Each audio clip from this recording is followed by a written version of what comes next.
Sejam bem-vindos a mais um episódio do Papo Chave, o seu podcast do ramo imobiliário que fala sobre tudo. E hoje a gente recebe pessoas mais que especiais para falar de um assunto que eu, se fosse você, não saiu daí. Já compartilhava com aquele teu amigo, porque esse podcast fica disponível no YouTube e em todas as nossas plataformas digitais. Se você ainda não segue, aproveita para seguir o Grupo Lírios lá no Instagram, através do @Grupo Lírios Oficial ou do @Lírios Imobiliária. Além das plataformas digitais, além do YouTube, esse podcast também fica disponível nas plataformas Spotify e no Deezer. Eu recebo hoje a Pauliane Oliveira, ela que é uma das coordenadoras da APAI Anápolis. Recebo também a Jéssica, que já está com a segunda assinatura aqui no nosso podcast, a Juliane Garcia e a Tatiane Mendonça. Muito obrigado pelo carinho de vocês de estar aqui hoje, nessa tarde, falando com a gente. A gente agora em abril, para quem está curioso aí assistindo, o tema de hoje é falar sobre... Gente, acho que eu nem vou falar, acho que eu vou deixar vocês falarem, sabe? Porque eu tive uma ideia. Assim como eu, tem muita gente que não sabe como se referir, como falar dos portadores de deficiência. Falei certo ou falei errado? Não, atualmente a gente não utiliza mais o termo portador, né? Fiquem de olho que vocês vão aprender muito hoje, viu? Vamos lá, Pauliane, vamos começar com a aula. Então, agradeço, até a oportunidade, porque o mês de abril ele tem até esse intuito, de conscientizar para que as pessoas com autismo ela tenham o acolhimento necessário e inclusão em todos os ambientes. Se eu não me engano, é no dia 2, né? Dia 2 de abril, isso, que é a mobilização, O termo portador se refere como se fosse uma doença, E que sendo uma doença seria algo passageiro. As pessoas com autismo, elas não têm uma doença, não é uma condição passageira, é uma condição de vida. E sendo uma condição, ela não porta algo. Então, por isso que o termo correto é falar pessoa com autismo. Essa é a forma que a gente se refere. Entendi. E eu estava conversando com a Jéssica aqui nos bastidores, e a Jéssica também falou de um outro termo que é o típicos e atípicos, né, Jéssica? Exato. É um outro termo que também as pessoas já estão um pouco mais familiarizadas, E que acho que simplifica bem, isso que a Pauliane está falando com a gente aqui. Exato. O termo atípico se refere às pessoas que têm autismo, É isso, como algumas outras comorbidades. E típico são as crianças ou pessoas que são tidas como normais, O termo mais utilizado no senso comum. Então, essa referência de típico e atípico é em relação a isso. Então, se fosse você, já compartilhava esse podcast em todas as plataformas, porque vai ser um barato, cheio de informação, cheio de novidade, cheio de coisas que todos nós, a cada dia que passa, precisamos aprender, nos familiarizar e, de fato, trazer essa inclusão social para dentro das nossas vidas. Se você quer entrar em contato conosco, eu vou deixar 2 contatos para que você possa mandar uma sugestão, para que você possa se tornar um patrocinador do nosso podcast, ou se você quer sugerir um tema, mandar uma crítica, tem o nosso WhatsApp, que é o 62 3771 3606, e tem também o nosso e-mail, que é marketing@grupolirios.com.br, marketing@grupolirios.com.br. Pauliane, eu vou começar a nossa rodada de perguntas com você, tá bom? Eu queria que você falasse, como representante da APAI, um pouquinho desse serviço que a APAI presta, aqui na comunidade, não só de Anápolis, porque tem outras cidades aqui do entorno também que acabam sendo beneficiadas, com toda a estrutura que a APAI tem hoje e consegue oferecer para essas famílias. Certo. Então, a APAI Anápolis tem mais de 50 anos de atuação dentro da cidade de Anápolis no cuidado da pessoa com deficiência. No início era um enfoque mais da pessoa com deficiência intelectual, mas hoje os nossos serviços são bem amplos. Então a gente tem desde a parte de triagem neonatal, teste do pezinho, do olhinho, orelhinha, até a parte de reabilitação dentro do Centro Especializado em Reabilitação, e atualmente nós somos habilitados como CER4, então a gente atende as 4 deficiências: auditiva, física, visual e intelectual, doenças raras, e também a gente tem a parte de atendimentos particulares. Então é um serviço assim, muito amplo, e atendemos não só a região de Anápolis, mas também o entorno, né? Então, região Pirineus, dentro da reabilitação intelectual, Macro Norte, que é para auditiva, e doenças raras, todo o estado de Goiás. Também amplo serviço, e a gente trabalha prestando atendimento em todas as faixas etárias, do bebê até o idoso. Que legal! E assim, para quem está acompanhando o podcast, o intuito de trazer a Pauliane, enquanto representante da APAI, junto com essas mães aqui hoje, é para que a gente possa fazer um comparativo e um acompanhamento, e para que a gente tenha um pouco mais de referência dos dois lados da moeda, né? Sim. Então, eu queria que a Tatiane falasse para a gente um pouquinho da perspectiva da família, né? Como que é para a família o momento que, eu acredito que, talvez na minha ignorância, me perdoe se estiver sendo, o momento em que cai a ficha e a partir de agora eu sou uma mãe de um atípico. Nossa. Como que é isso para a família? Nossa, foi bem doído. Meu filho hoje tem 6 anos, ele chama Benjamin, e eu coloquei ele na escola com 2 aninhos. Certo. E a escola, com 1 mês, a diretora me chamou e falou assim que ele não respondia alguns comandos e me sugeriu procurar uma psicóloga ou uma neuropediatra. E eu, como já sou da área da saúde, eu falei assim, eu já vou procurar uma neuro, né? Porque eu já sei que vai me encaminhar para lá mesmo. E quando eu fui procurar esse serviço, estourou a pandemia. Então, assim, foi difícil de marcar, foi difícil ser recebida. Eu tive que esperar 4 meses por uma consulta. Nisso, meu filho não falava uma palavra sequer. Ele falava, mas eram palavras que a pessoa fala que a mãe entende. É mentira, gente. No meu caso, isso não se aplicou. Eu não entendia. E quando chegou o momento, eu levei ele na neuropediatra, que inclusive ela também atende na APAI, a doutora Ana Paula Berato, que é excelente. E foi uma consulta bastante demorada. Foi uma consulta de mais ou menos 1h40, 2 horas, com bastante observação, e ela sugeriu o quadro de autismo. E me passou as terapias. Só que como que eu consegui essas terapias em plena pandemia, gente? Não consegui. Eu consegui quando eu consegui essa profissional, 2 semanas depois o pai faleceu de Covid, ela suspendeu o serviço e eu fiquei o ano de 2020, quase até o final do ano, sem tratamento, porque fechou tudo na época, né? Vocês se lembram disso. E assim, quando eu recebi esse pré-diagnóstico, que é o autismo, ele não fecha o diagnóstico, ele é demorado, né? Quem pensa que vai chegar no consultório, vai sair com o diagnóstico, eu sugiro fugir desse profissional, porque é uma condição que é um conjunto de dados para a pessoa poder diagnosticar uma criança com autismo. Então, assim, para mim eu chorei demais, porque eu não conhecia nada, eu sou uma profissional de saúde, mas eu não atuo nessa área, conhecia muito pouco, fui procurar conhecer e me senti mais perdida ainda, porque como eu não conhecia, não tinha nada, não tinha referência, foi um choque para mim. O meu filho, adolescente de 18 anos na época, chorou, desesperou, igual chora até hoje, que é o chorão também, e eu fiquei sem chão.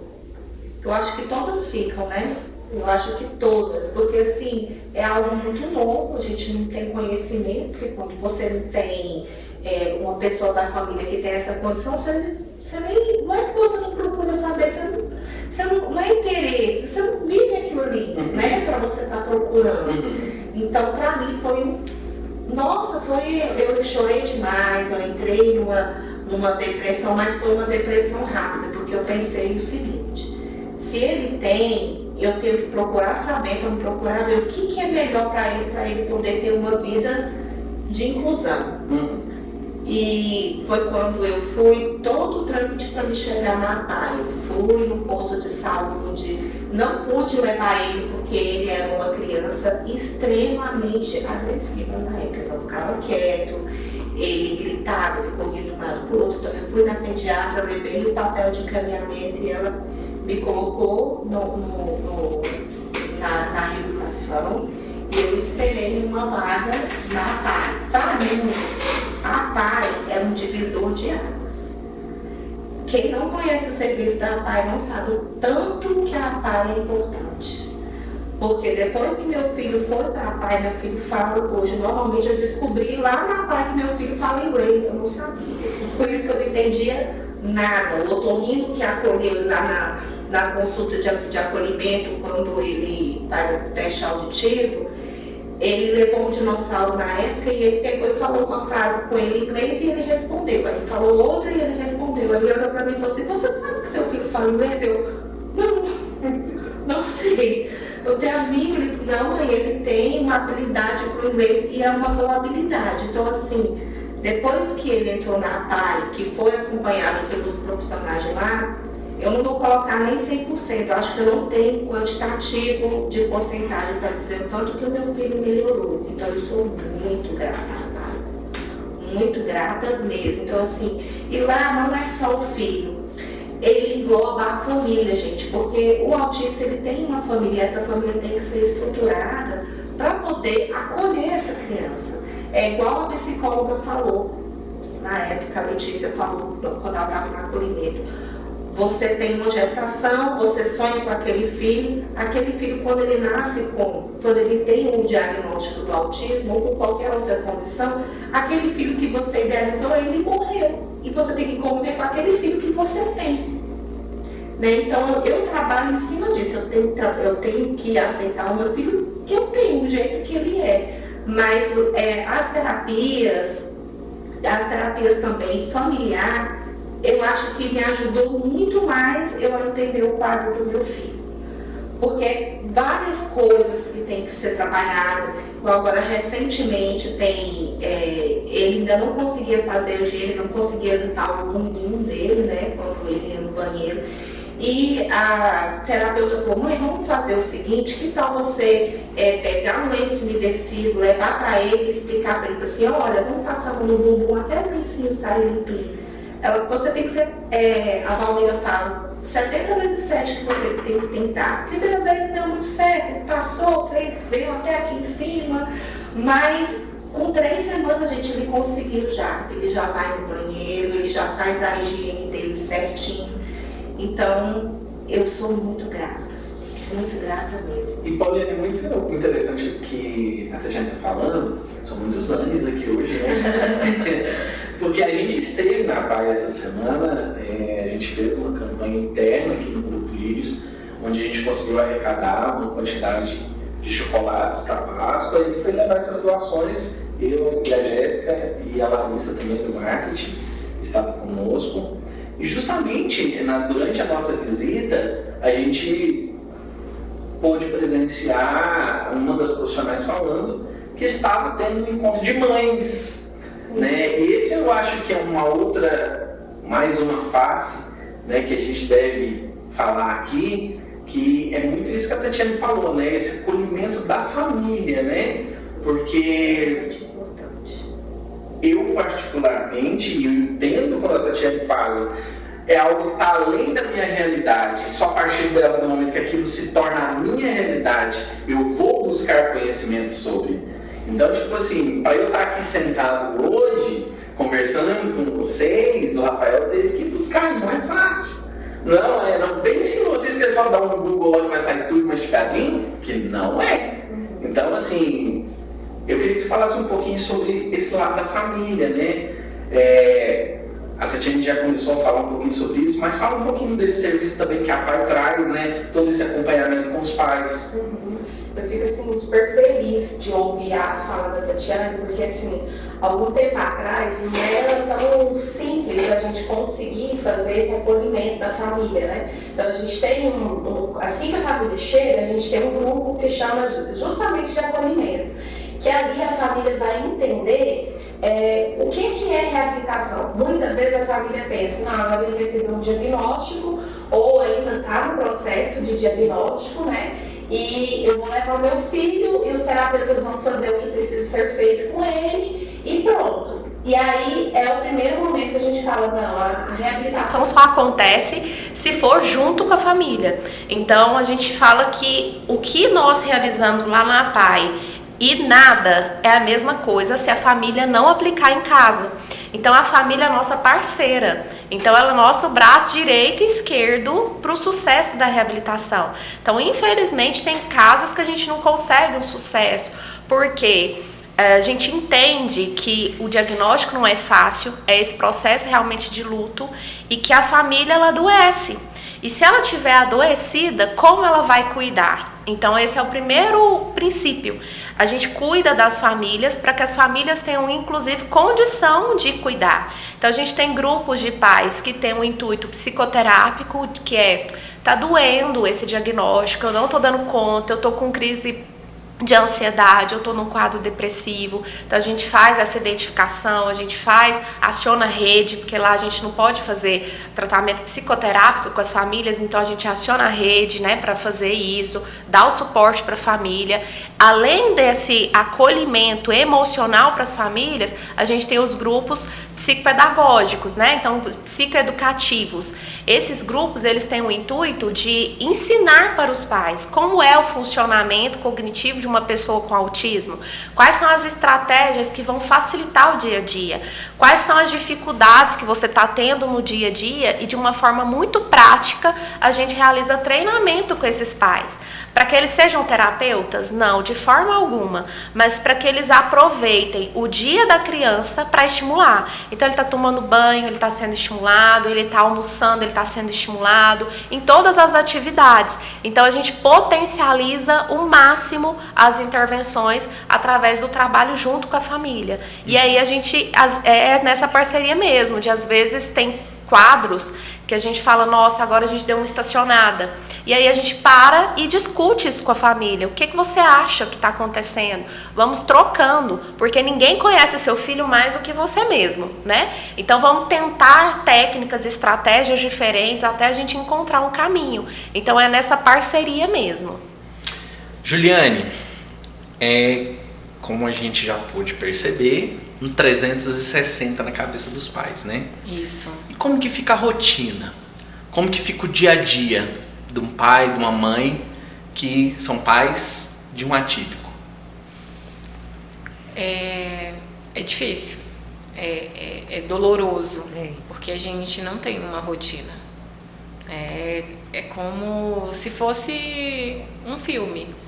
A cada dia uma nova história, um novo sentimento, um novo filho, uma nova família, porque eles apresentam quadros muito diferentes. Eles têm uma seletividade, uma individualidade de tratamento, eu falo. Eles amanhecem adorando café com leite e eles anoitecem odiando café com leite.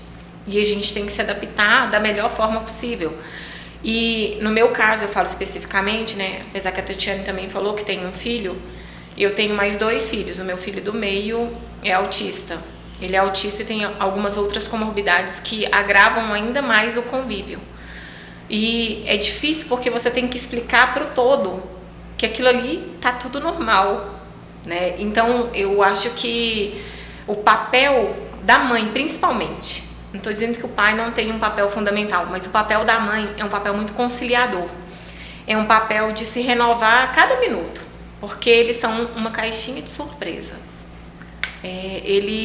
Eles tendem a mudar muito rápido e o que eles têm de rotina também, eles tendem a ser muito fixos, eles são severos naquilo que eles acreditam. Por exemplo, se eu tenho uma faxineira, eu tinha uma faxineira e ela foi limpar os carrinhos. Ela inverteu um carrinho. Eu precisei dispensar a faxineira. Porque ela já não podia entrar lá em casa, porque foi uma coisa que mudou completamente o ambiente dele. Então, assim, são muitos detalhes que a gente precisa lidar. E a gente precisa estar muito forte para isso. E eu sinto que, às vezes, a nossa própria família não está preparada para nos acolher. Isso. Eu acho que, porque nós somos mães daqueles assim, eu me vejo muito assim, mas você tem certeza que ele tem problema? Porque ele não tem cara. Mas ele é tão bonitinho, tem certeza que ele tem isso? É como se a gente estivesse se vitimizando. E não tem nada disso. E nós precisamos, às vezes, de um pouco mais de empatia.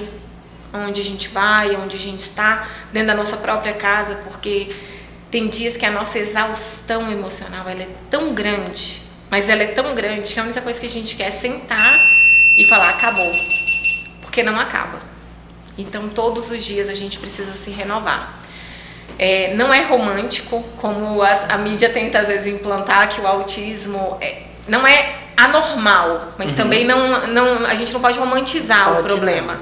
Porque nós que vivemos o autismo e outras comorbidades, nós temos assim que buscar forças onde a gente acha que nem vai ter mais, sabe? E tem uma gama de situações que vão impactando. A nossa rotina, a gente fala que nunca vai ser a mesma, né? Rotina com os familiares não é a mesma. Tem familiar que não te aceita, porque o seu filho não tem um comportamento adequado. Tem familiar que acha que você já não pode mais fazer parte do meio, né? Então, você precisa estar munido de, assim, para o seu filho, tá tudo certo, a gente vai em tal lugar. Porque eles sentem, e conforme eles vão ficando maiores, o poder de consciência deles é muito apurado. E acaba que a gente não sabe como explicar direito, né? Por que você não vai em tal lugar e vai em outro? Por que você deixou de frequentar esse meio social e agora passa a frequentar outro? Eu acho que, assim, em se tratando de rotina, acho que nós somos heroínas, porque nós conseguimos nos adaptar e adaptar o ambiente que eles precisam viver. E assim, no estalar de dedos. Que legal.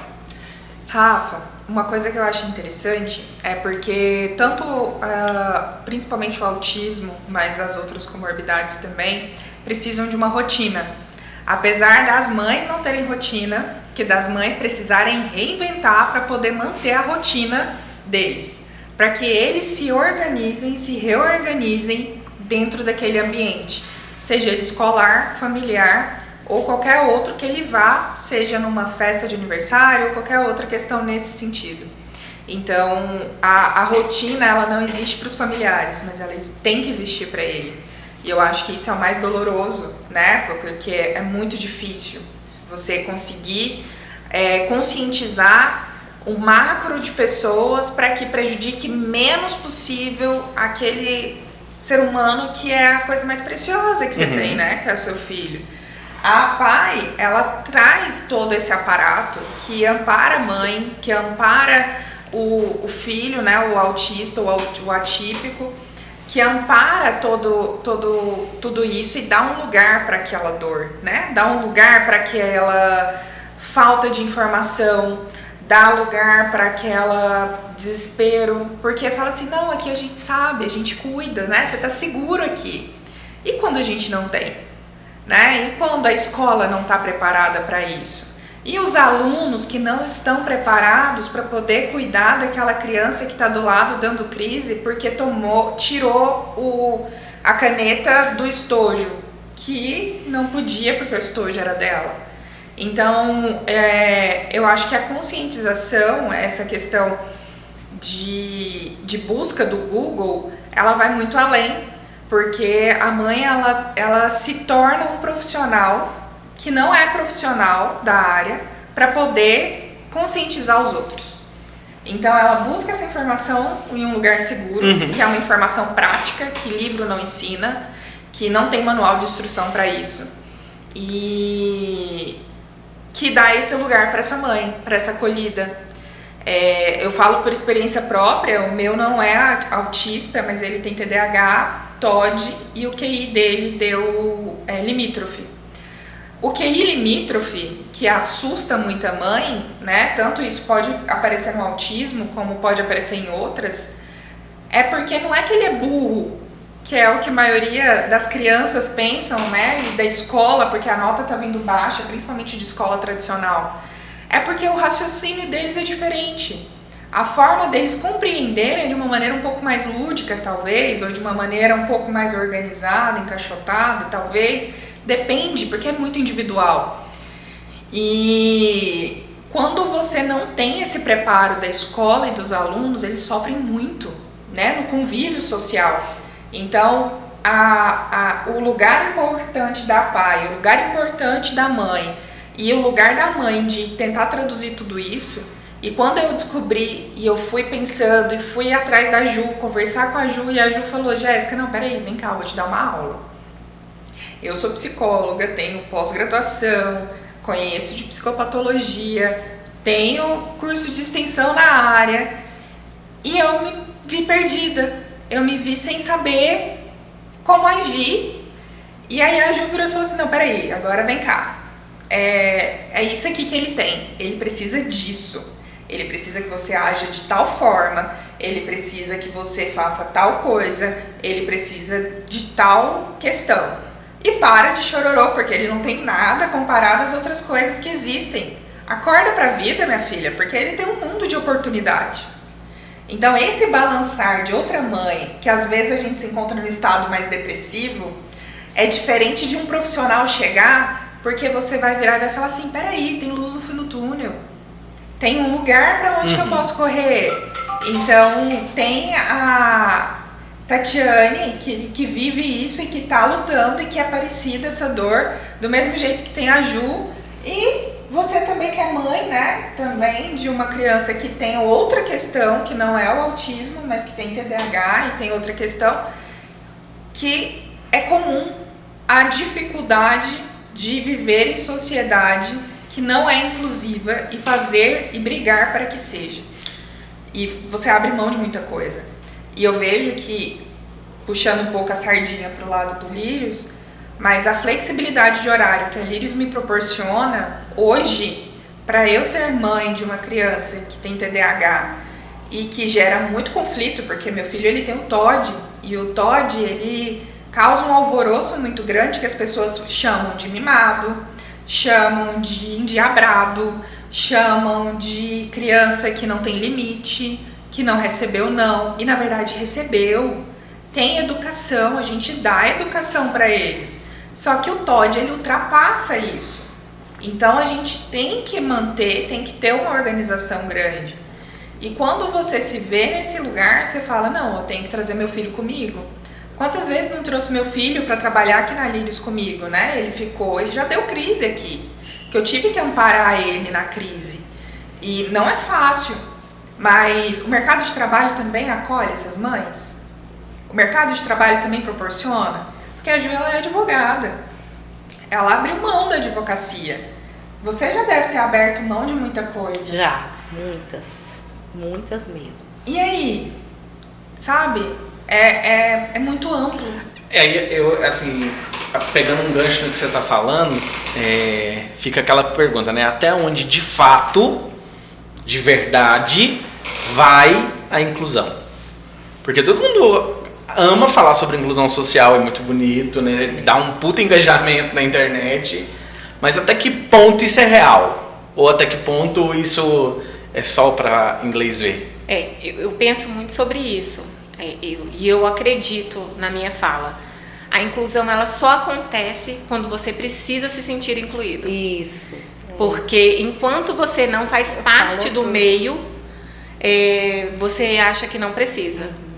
E é muito difícil falar sobre inclusão. Uhum. Você falou, é muito bonito. É bonito falar, dar engajamento, é uma coisa que está super em alta. Vamos falar sobre inclusão. Mas até onde quem precisa de fato está sendo incluído? Nós não temos o mínimo, que é a empatia. E em lugares, às vezes, que a gente precisa. E em lugares, às vezes, que a gente chega num consultório médico, de especialista, às vezes, e a própria secretária não tem um pingo de empatia. entendeu? Então, assim, falta muito sobre a inclusão, principalmente no nosso país. Falta muito desse poder de, às vezes, a gente está chegando num lugar e o nosso esgotamento é tanto que a única coisa que a gente precisava era de um abraço. E estava tudo certo, o resto vai acontecer. Mas a gente não se sente incluído. A escola, para mim, é o pior lugar. Eu não sei para vocês, né, como é que funciona. A Pauliane não, que ela trabalha numa instituição que preza. Mas a Tatiane também hoje ela tem muito apoio da APAI. Eu tenho traumas severos com escolas. Então, assim, meu filho passou por grandes traumas na escola.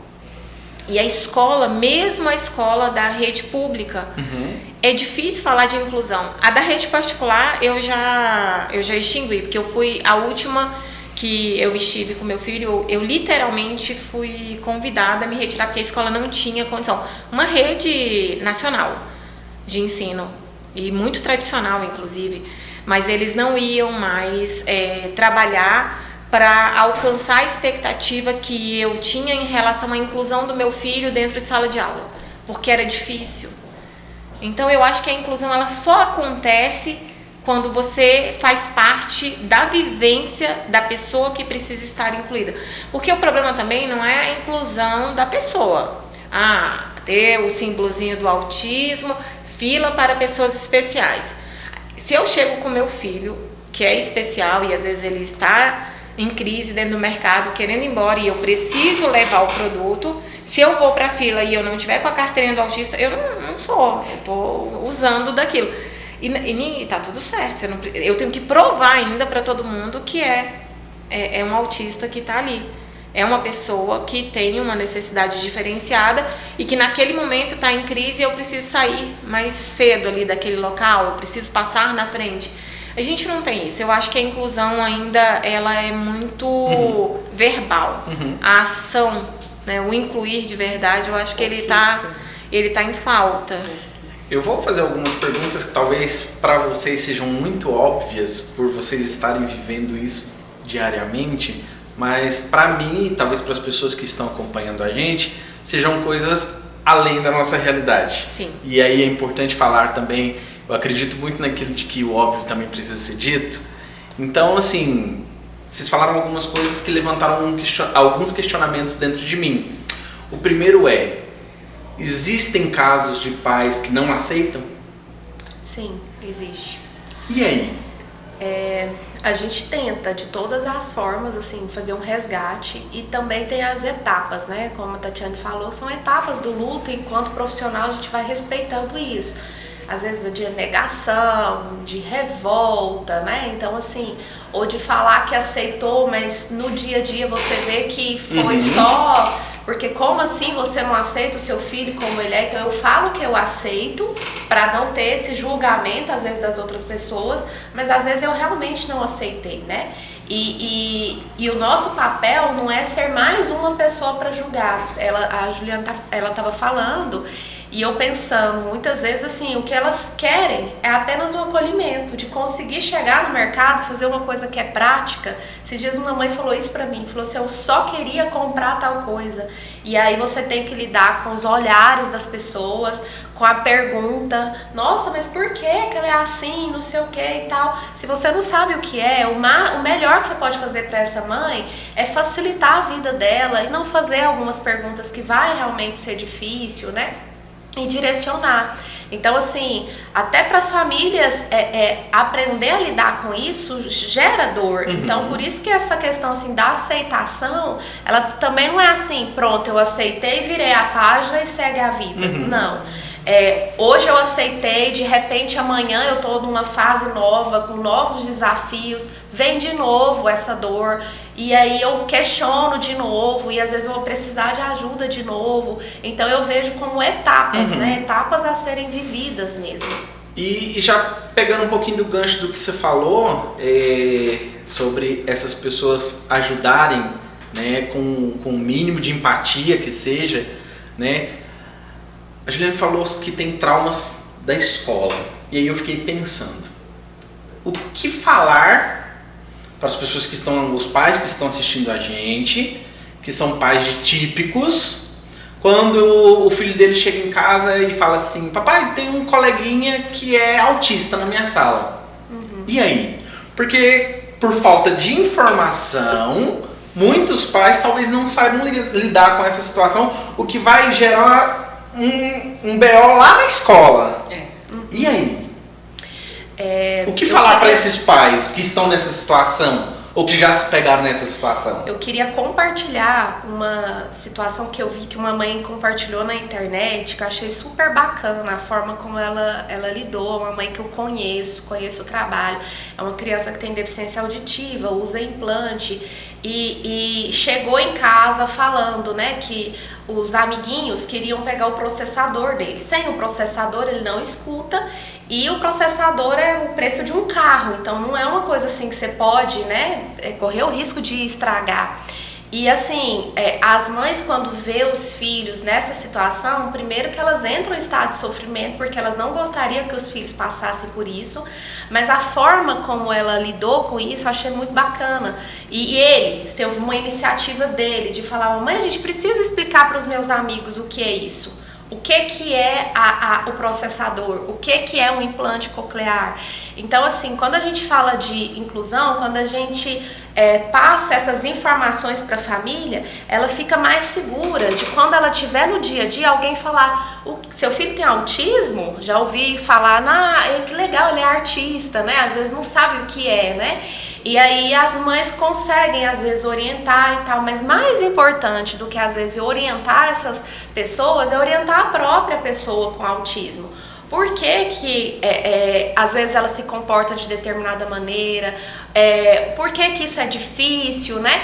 E isso ela vai dando esse empoderamento para a própria criança, de no dia a dia ela saber lidar com isso. Uma outra criança com andador, a mesma situação, chegou numa escola nova e os amigos vieram pegar o andador. Olha, eu quero brincar com vocês, mas meu andador não é brinquedo. Então, assim, a própria criança aprende a responder. E as outras pessoas, né, quando acontece, o que eu acho, assim, que é interessante, né, é de você ajudar essa criança a entender o que está acontecendo. Você tem um colega com síndrome de Down? Vamos entender o que é síndrome de Down? O que seu colega precisa? Ele precisa de ajuda? Você pode perguntar para ele o que ele precisa para que você ajude. Então, assim, você pode sentar perto dele, você pode ser amigo dele. Então, você trazer isso. E não, tipo, não brinca com ele, não chega perto, que vai acontecer alguma coisa. Não, de forma alguma. As crianças, elas são muito puras. E elas aprendem a se respeitar e a ajudar. E às vezes, assim, quando isso não acontece é porque às vezes um adulto não teve uma habilidade em direcionar essas crianças.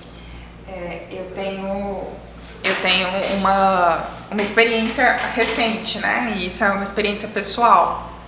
O José Vitor, meu filho, ele estudava numa escola de ensino tradicional desde maternal. Eu lembro dele falar que sempre tinha autista na sala, mas os autistas não permaneciam na escola. Então eles saíam e iam para outros lugares. E eu lembro que ele falava assim: mamãe, o menininho na minha sala tem autismo e ele fica muito bravo. Mas ele é muito bravo. Como é que eu faço?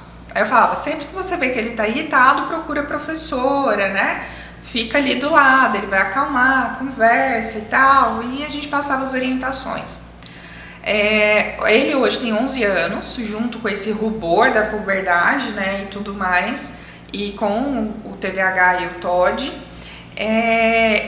começou ele a ficar muito peralta, né, muito ativo demais na escola, recebendo muita advertência, nota lá embaixo, e eram 30 alunos dentro da sala, e junto com típico e atípico também dentro da sala, misto, e ele reclamando que era chamado de burro, de retardado, de que ele não ia dar nada na vida. Ele estava com vergonha de perguntar para a professora, porque a professora já estava sem paciência para poder responder e pensava que ele estava perguntando para fazer gracinha, para fazer pirraça, para poder fazer, né, as coisas que o Todd faz e que todo mundo pensa que é menino mal criado.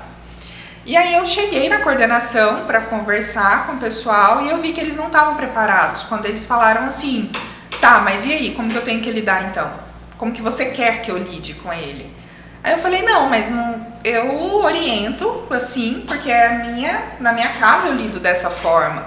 Eu queria saber de vocês qual é o preparo, qual é a condição que vocês têm para poder acolher ele, porque ele está com dificuldade. Ah, mas ele precisa de atividade psicopedagógica. Eu falei, ele faz.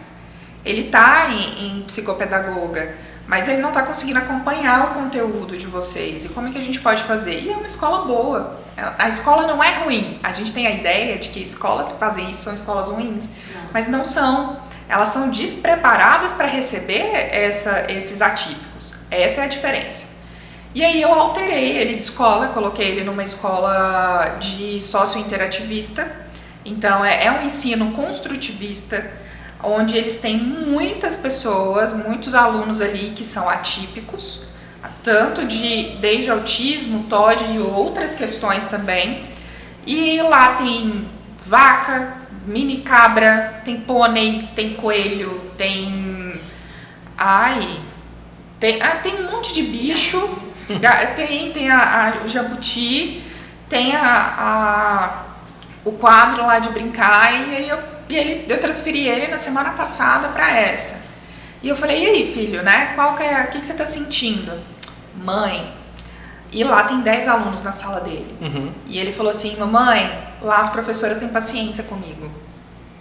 Aí eu falei, e você, tá conseguindo perguntar? Tô. Aí eu e os meninos riem de você? Ele, não, todo mundo entende. A diferença é porque lá quando chegava um novato, todo mundo desdenhava. Agora, nessa onde todo mundo chega o novato, o pessoal quer abraçar, mãe. A senhora acredita? Aí eu olhei e falei, mesmo, Zé? Ele falou, lá o pessoal quer abraçar. E aí ele falei, e você? Aí ele, não, mãe, eu fiquei ansioso, eu fiquei entediado. E aí, o que você fez? Eu procurei a professora. E o que a professora fez? Me levou para falar com o pônei. Ele falou o nome do pônei lá, que eu esqueci, Pipoca. Levou para falar com o Pipoca. Aí eu falei, mesmo, Zé? Ele, depois eu voltei para a sala. Então o método de ensino, a forma, a acolhida que ele teve, fez total diferença. Porém, eu tenho a dádiva de ter condições, né, para proporcionar. Porque isso é muito caro. Uhum. E isso não atende a maioria das pessoas. A grande maioria não pega. E o restante? E a grande maioria? E essas pessoas na inclusão no mercado de trabalho também futuro? Isso a PAI dá. A PAI proporciona todo esse construtivismo, toda essa acolhida. Mas quantas pessoas estão na fila de espera para uma vaga do SUS? Uhum. Pelo que eu falei com a Fernanda, tem 700, não é, Poliana? 700. Infelizmente, a demanda é muito maior do que a capacidade do serviço, né? Então, assim, hoje teve uma última conferência de saúde e uma das coisas que eu coloquei foi a necessidade de ter um serviço de estimulação precoce. Porque quando você faz uma estimulação precoce, o prognóstico é muito mais favorável. Certo. Por exemplo, o Benjamin chegou, apesar da pandemia que atrapalhou e tal, ele chegou precocemente. Os resultados são muito mais rápidos do que quando você perde muito tempo. E as nossas crianças estão perdendo em torno de 2 anos aguardando uma vaga. Então são 2 anos preciosos e que muitas vezes algumas coisas que seriam possíveis agora não vai ser mais possível. E aí é uma dor da família de saber, nossa, eu não tive às vezes condição financeira de proporcionar isso. Então esses dias eu vi um post falando disso, né, que o autismo na família pobre dói muito mais do que o autismo na família com condições. Porque se você tem condição, você vai buscar os tratamentos e tal. E se você não tem, você vai ter que aguardar, né? E a gente fica muito feliz de, mesmo pelas nossas limitações, pelo SUS, conseguir desenvolver um trabalho que tenha resultado, né? Positivos e tudo mais. E a gente gostaria de ofertar isso para o maior número de pessoas possível. Então a gente lutou muito para conscientizar, para ter diagnóstico precoce. Agora tem diagnóstico precoce, essas crianças precisam e elas não conseguem ter a acolhida que eles precisam, entendeu? Então, assim, A gente precisa aumentar a oferta de serviços, né? E para isso, é o que eu falo, não é uma máquina que vai fazer reabilitação, é mão de obra, são pessoas, né? Então, o fonoaudiólogo, ele tem uma limitação da quantidade de pessoas que ele vai conseguir atender. Então, a gente tem alguns desafios, né, para isso, para conseguir realmente recursos financeiros para poder ampliar o serviço e acolher mais pessoas, né? Hoje o atendimento que é realizado na APAE é 100% SUS. Nós temos a parte totalmente SUS, mas também temos a parte de convênio e particular. E assim, a APAE, ela é uma instituição sem fins lucrativos. Então, assim, a intenção do convênio e do particular é justamente para que a instituição tenha recursos para custear algumas questões que, às vezes, a tabela SUS, em extrema defasagem, não vai custear, entendeu? Então, a gente acaba se deparando muito. A conta não fecha. Para você ter uma noção, o serviço foi habilitado como Ser 3, né? Agora é 4, em 2013, e o recurso ele não teve reajuste desde então. Mas salário, despesa, todas essas coisas aumentam. Então a instituição ela vai tendo que buscar alternativas para conseguir não prejudicar as crianças, por exemplo, de diminuir atendimentos, esse tipo de coisa. Hoje, por exemplo, uma das nossas limitações é que assim, a terapia ela deveria ser mais intensiva, mas o máximo que a gente consegue ofertar é um atendimento de 40 minutos em cada área, o que é muito pouco, por isso que a gente precisa muito do apoio das famílias, entendeu? Então, nosso sonho é que a gente conseguisse ofertar realmente assim, terapia intensiva como seria realmente o indicado, mas nós não conseguimos, porque a gente não tem condição financeira para custear uma equipe que deveria ser bem maior. Entendi. Eu vou pedir para a Tatiane deixar uma mensagem para mães e pais atípicos e típicos que estão assistindo esse podcast, ouvindo esse podcast. E vou querer a mesma coisa de cada uma de vocês, mas vou começar por ela, para a gente já caminhar para o final do nosso bate-papo aqui. Ok. Para quem tem filhos atípicos, gente, não desista. É igual a Valmira falou, é 70 vezes 7. É um trabalho de formiguinha. Se você tem um filho que foi diagnosticado com algum quadro de autismo ou de outras comorbidades, é importante você ser uma fortaleza. A gente tem que se reinventar a cada dia. É difícil, é muito difícil, mas lembrando que cada vez que você se sentir triste, porque a gente sente, gente.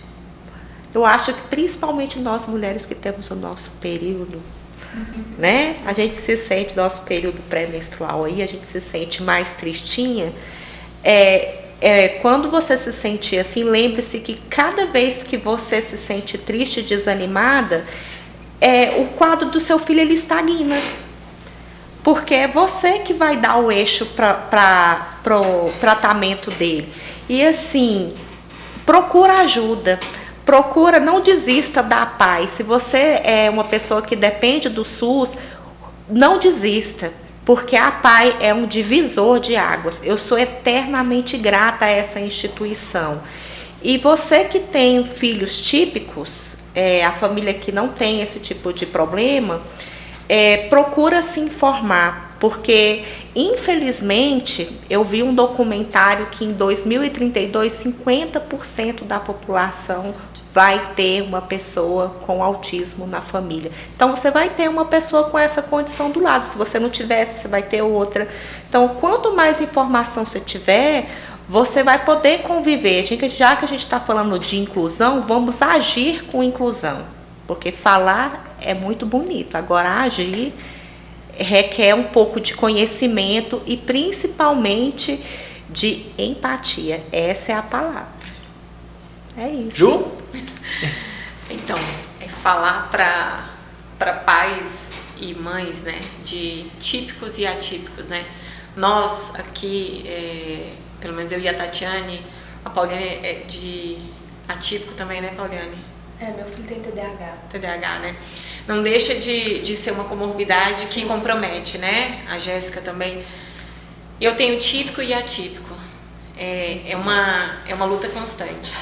Mas, em especial, aos pais de atípicos, né? Nunca desistir, né? A palavra-chave. E estudar, acolher, respeitar, ser resiliente, cair, levantar, cair de novo, levantar e seguir. E assim, e requerer do mundo o que a gente mais precisa. Que a única coisa que a gente quer no final de tudo é a empatia.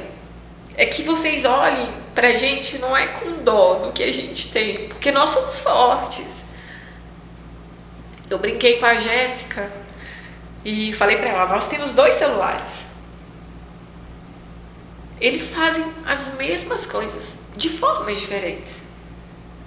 Existe um celular hoje no mundo que ele tira as melhores fotos.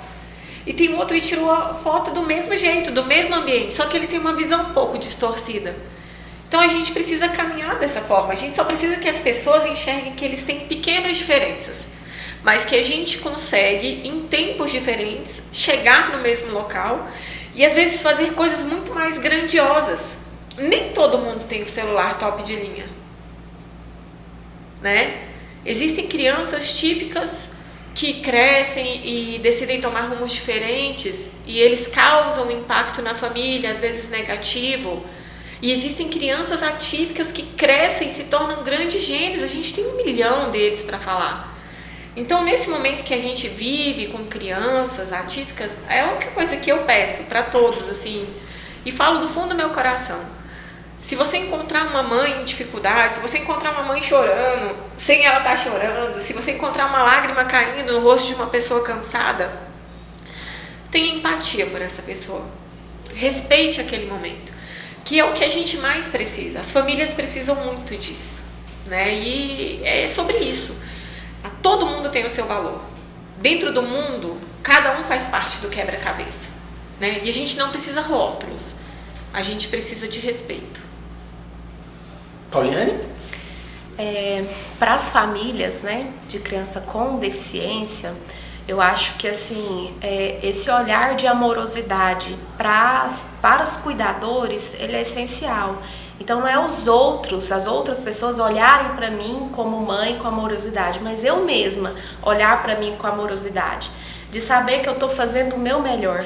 Porque muitas vezes a gente vê as mães num sentimento de culpa muito grande. Nossa, meu filho ainda não está falando, será que eu estou fazendo alguma coisa errada? Então elas sempre estão se cobrando.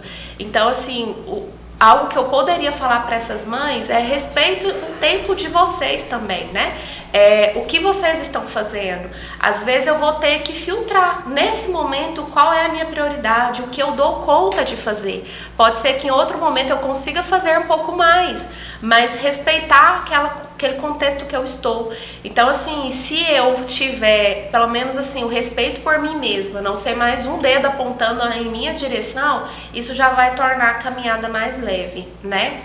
E para as outras pessoas que estão nos escutando, essa questão assim desse acolhimento, se eu não entendo, eu pelo menos respeito, eu pelo menos me coloco à disposição o que eu posso fazer para te ajudar. Se o que eu posso fazer para te ajudar é sair daqui e te deixar sozinha, então que eu faça isso, né? Então acho que é isso que assim a gente escuta, que as mães realmente assim, as mães, os pais, hoje os pais também estão sendo mais participativos, é muito disso.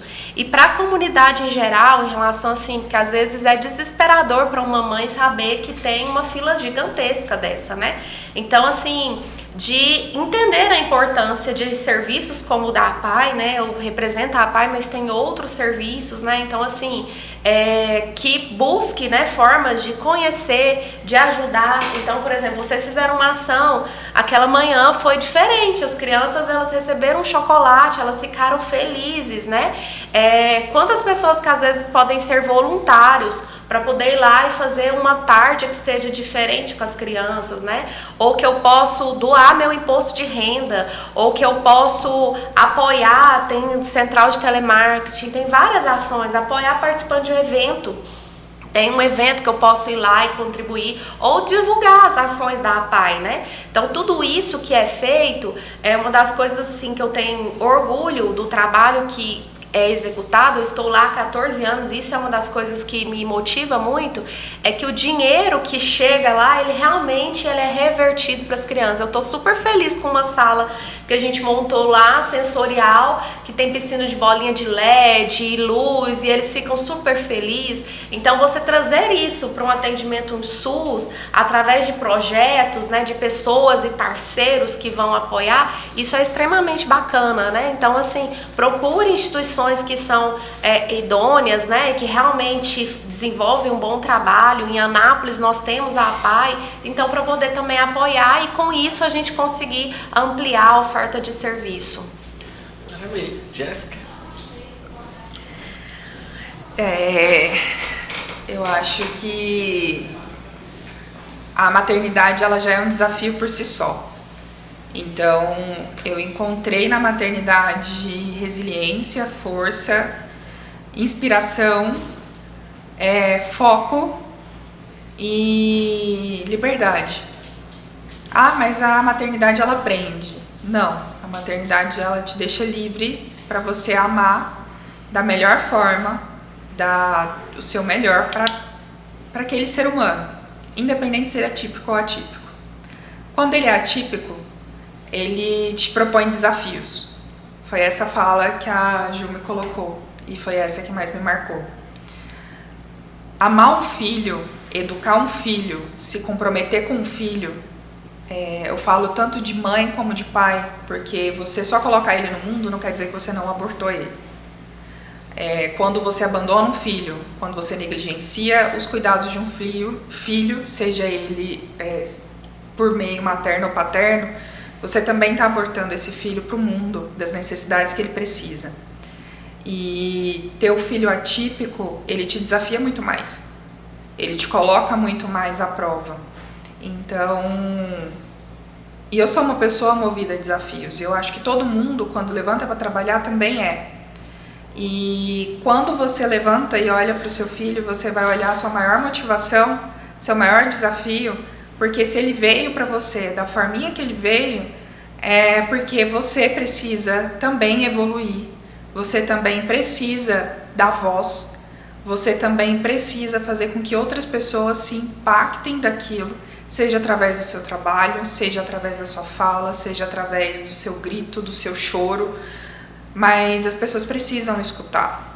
Sejam pais, sejam professores, sejam alunos, sejam profissionais, porque a empresa ela acolhe mãe de atípico, ela não só acolhe o atípico, porque a mãe também sofre. Então, é um impacto geral na sociedade. Então, quando a gente fala de inclusão, fala disso tudo, a gente está falando de amor. E o dinheiro que é doado através para a PAI ou para outra instituição, que seja para qualquer outro fim, a gente também está falando de amor, do amor, do cuidado. Eu vi essa sala, eu achei fantástica. Fora a outra sala que a gente viu lá, que eleva o paciente que não consegue andar, para ele poder dar conta de fazer as atividades. Então, acho que o meu recado maior é esse, a gente olhar o mundo com um pouco mais de amor, porque eles dão amor pra gente. E é uma coisa que a Ju falou, eles acordam te amando loucamente. No meio do dia eles te odeiam como a pessoa pior do mundo. E eles falam isso pra você. E você vai dormir com eu te amo, você é a pessoa que me dá apoio e que me dá suporte. Eu ouço isso do meu filho. Mamãe, eu te amo, você é o meu apoio. Muito obrigada. Às vezes solta isso, às vezes não. Mas eles soltam eu te odeio e eu nunca mais quero te ver também. E a gente tem que entender que faz parte. Sim. Gente, eu quero agradecer a participação, o carinho de vocês, de tirar esse tempo para estar aqui com a gente, tá? Muito obrigado. A Ju veio de Brasília para estar aqui hoje com a gente. Muito obrigado, tá? Espero encontrá-las aqui novamente, porque esse é um assunto que deve fazer parte de pautas, de podcasts, de televisão, de rádio, e tenho certeza que o Grupo Lírios vai continuar abrindo esse espaço para que pessoas assim como vocês, que são engajadas, motivadas por razões tão lindas, né, possam ter voz, possam ter espaço, possam ter vez. Muito obrigado. Obrigada. Tá bom?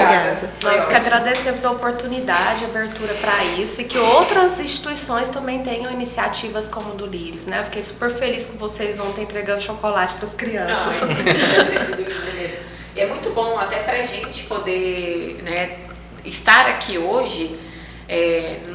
Não é falar sobre nós, né? É falar sobre uma causa, né?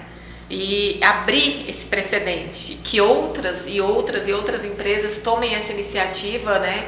E que nós mesmos possamos tomar a iniciativa de falar um pouco mais sobre isso, porque a gente quer tanta empatia também que a gente também pode acolher mais mães, né? Mais famílias, e às vezes essa fala vai alcançar algum coração, né? Eu acho que também a partir de hoje passa a ser uma missão.